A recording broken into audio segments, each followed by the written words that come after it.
Have you ever wondered why life can feel like a constant struggle? One moment you're on top of the world, and the next it feels like everything is falling apart.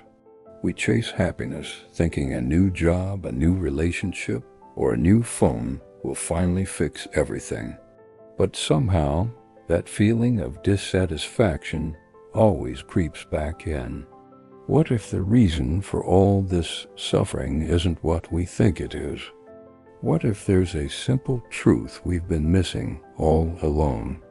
Over 2,500 years ago, a prince named Siddhartha Gautama left his palace to find the answer to this very question. What he discovered changed the world forever and earned him the name Buddha, which means the awakened one. His teachings weren't about worshiping a god or following complicated rituals. They were about understanding the nature of our own minds. The Buddha's core teaching on suffering is captured in what is known as the Four Noble Truths.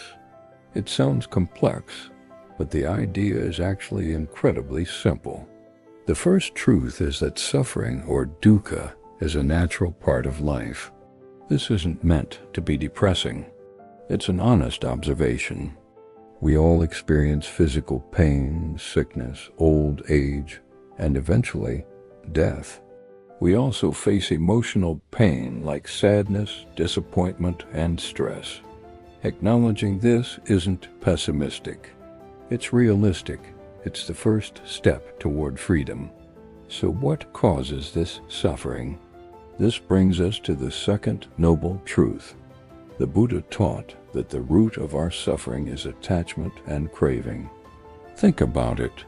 We suffer when we desperately crave things we don't have, whether it's wealth, fame, or a perfect life.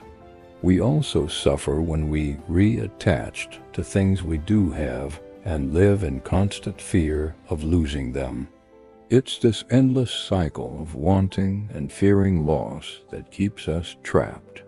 The problem isn't the things themselves, but our intense attachment to them. We cling to pleasure, thinking it will last forever, and we resist pain, refusing to accept it as a part of life. Now for the good news. The third noble truth tells us that there is a way to end this suffering. It's possible to reach a state of peace and liberation known as nirvana.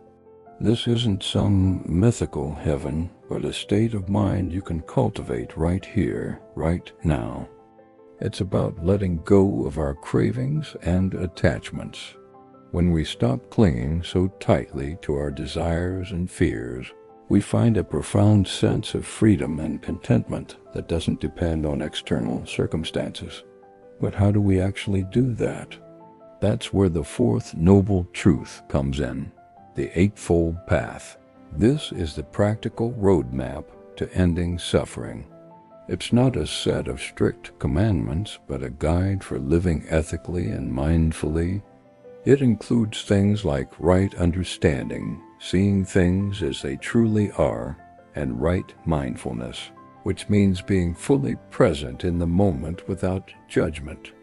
It's about training our minds through practices like meditation to become less reactive and more peaceful. So the Buddha's simple truth is this: suffering comes from our own minds, from our attachments and cravings. But because it comes from within, we also have the power to end it. It starts with understanding its cause, knowing that an end is possible, and following a path to get there. It's a journey of self-discovery and inner peace. By learning to let go, we don't lose anything, we gain everything.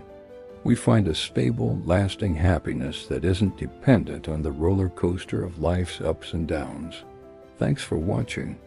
If this resonated with you, consider subscribing for more insights into a more peaceful life. See you in the next video.